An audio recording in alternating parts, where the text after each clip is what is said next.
പക്ഷേ ഇപ്പം ഇറങ്ങുന്ന പല പുസ്തകങ്ങളും വളരെ സ്പൂൺ ഫീഡിങ് ആണെന്ന് പറയാം നമുക്ക്. അതെ അതെ. പക്ഷെ മോർഫ്യൂസിൽ എത്തിക്കഴിഞ്ഞിട്ടുണ്ടെങ്കിൽ അത് വളരെ ശ്രദ്ധിച്ച് കൈകാര്യം ചെയ്യേണ്ടുന്ന ഒരു പുസ്തകമായിട്ട് എനിക്ക് പേഴ്സണലി ഫീൽ ചെയ്തു.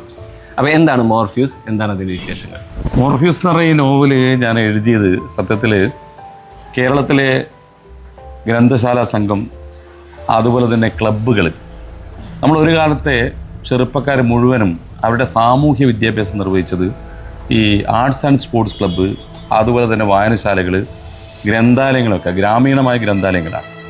അപ്പോൾ ഒരു ഘട്ടത്തിൽ ആ ഒരു ഗ്രന്ഥാലയത്തിൻ്റെയും അതുപോലെ തന്നെ ഈ ക്ലബ്ബുകളുടെയൊക്കെ പ്രസക്തി പോകുന്ന രീതിയിൽ ചെറുപ്പക്കാർ അവരവരുടെ ജീവിതത്തിലേക്ക് ഉൾവലിയുന്ന ഒരു പ്രവണതയാണ് ഒരുപക്ഷെ 90കളിന് ശേഷം കണ്ടു തുടങ്ങിയിട്ടുള്ളത്.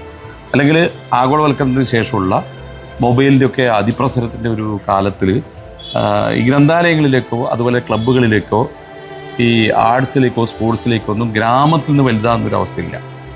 അപ്പോൾ അങ്ങനെ ജീവിച്ചു പോയ സതീഷ് ചന്ദ്രൻ എന്ന് പറയുന്ന ഒരു ചെറുപ്പക്കാരൻ്റെ ഓർമ്മകളിലൂടെ 1 മണിക്കൂർ കൊണ്ട് 1980കളിൽ ആരംഭിച്ച ഒരു ക്ലബിൻ്റെ ചരിത്രത്തെയും അതിൻ്റെ ഇപ്പോഴുള്ള അപജയത്തെയൊക്കെ ചേർത്ത് നിർത്തിക്കൊണ്ട് എഴുതിയ ഒരു നോവലാണ് വാസ്തവത്തിൽ മോർഫ്യൂസ് എന്ന് പറയുന്നത്.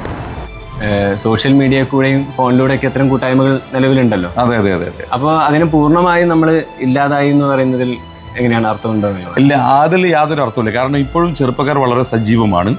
ഇപ്പോൾ പ്രളയകാലത്ത് ഏറ്റവും കൂടുതൽ സഹായിച്ചത് അവരുടെ മൊബൈലൊക്കെ 24 മണിക്കൂറും പ്രവർത്തിച്ചത് ജീവകാരുണ്യ പ്രവർത്തനത്തിന് വേണ്ടിയിട്ടാണ്. അതുപോലെ തന്നെ വളരെ സജീവമായിട്ട് ചെറുപ്പക്കാർ പലയിടങ്ങളിലും പ്രവർത്തിക്കുന്നുണ്ട്.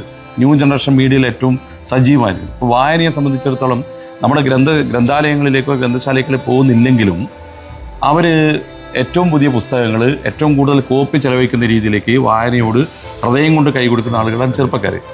പക്ഷേ ഒരു കാലത്ത് ഇങ്ങനെ ഒരു ചെറുപ്പം ഇവിടെ ഉണ്ടായിരുന്നു എന്ന നമ്മുടെ ഭൂതകാലത്തിൻ്റെ ഒരു നന്മയെ ചേർത്ത് നിർത്തുന്ന ഒരു കൃതിയാണ്.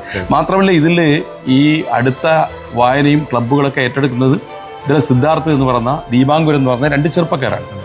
അപ്പോൾ സ്വാഭാവികമായിട്ട് എന്താണെന്ന് വെച്ചാൽ അങ്ങനെ ഒരു കാലത്തിൽ നിന്ന് മാറി നമ്മുടെ കാലത്ത് പുതിയ രീതിയിൽ ചെറുപ്പക്കാർ അതിനെ ചേർത്ത് നിർത്തുന്ന അനുഭവം ഈ നോവൽ ചർച്ച ചെയ്യുന്നുണ്ട്.